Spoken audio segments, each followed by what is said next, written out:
Hey, what's happening, everyone? Alright, I am bringing an old prototype back to life.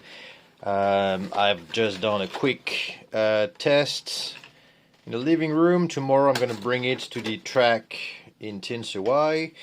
Ideally, this is meant to run on carpets, on something really flat, because it's a very rigid platform.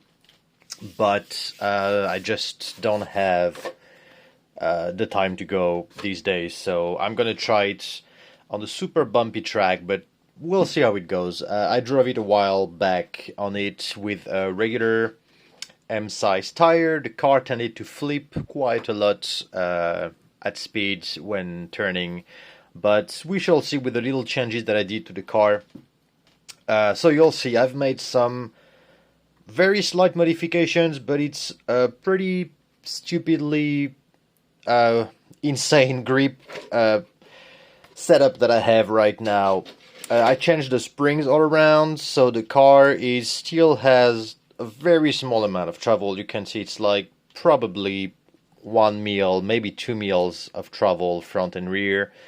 If you're not familiar with the car, this is a prototype that I've built. It's a belt-driven four-wheel drive pancar.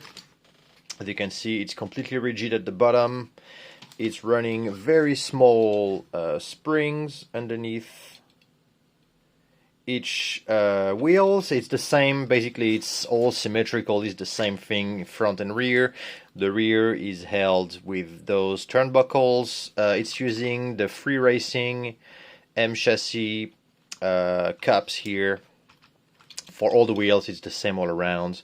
I have the steering geometry from a free racing touring car, and then a spool in the front with a 3D printed pulley.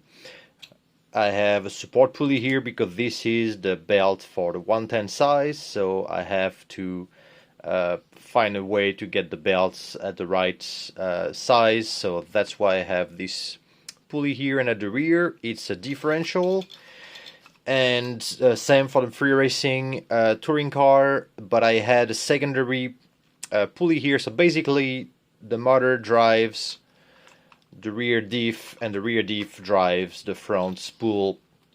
It's very soft. Both belts are fairly soft. I have a little tensioner under there, but it's just because this is really old and pretty loose belt. You can see that I have tried so many things with this car, so the 3D prints are from various times.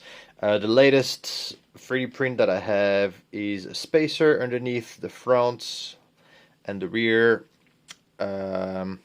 bulkheads, and it's just to lower by 3 mil the car, because I used to run on the foam tires, and the diameter, this is basically a 112 size wheel, and so the diameter is smaller than M chassis, and so since I put the M chassis wheels on, now the car was raised up a little bit, so I lowered the car with this. I tried to lower the CG by using the low CG 2S battery, basically the size of a 1S LiPo, and I'm running those super wide 30 mil wide Kawada tires that are made for the Kawada is the 300 something. It's basically the pancar with M size wheels on it. And yeah, I'm running my super cheap Surpass 23 turn brushed motor, because I'm not gonna put anything costly inside. I have the ESC that I used to run on my sidecar, and I have a very nice servo that's from my touring car. It's just for the purpose of testing. I used to test that a while ago with a really crappy servo, and it was just, the direction was all over the place, and it was just because the servo was crappy. So yeah, everything is as it was before. Since I lowered the car, the toe has changed at the back, so I don't have that much towing anymore. I might have to change that.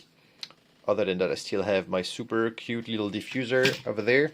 But as you can see, the car is super stiff. There is zero flex in the car, so that's a carpet queen. It's really not made for where I'm going to drive it tomorrow, but that's where I'm going to drive it tomorrow. And I still ride with the, I think that's the BT Design It's basically, yeah, it's the BT design. That's an Evora or some kind of Lotus car, and I have to fill up the old body post holes that I had for when I ran it on another pan car. But I think it looks pretty cool, and this body works well as well. So yeah, that's it for my little refitting of an old prototype. It's gonna remain a prototype, but this car is just stupid expensive to make because of all the free racing parts that it needs to be made. So it's still a fun project, and I might end up getting some running video, which I never have, I think, of this car before. So we shall see. All right. On that note, stay safe and safe and sane. You see, I'm losing my sanity as well, everyone. And I will talk to you again soon. Bye bye.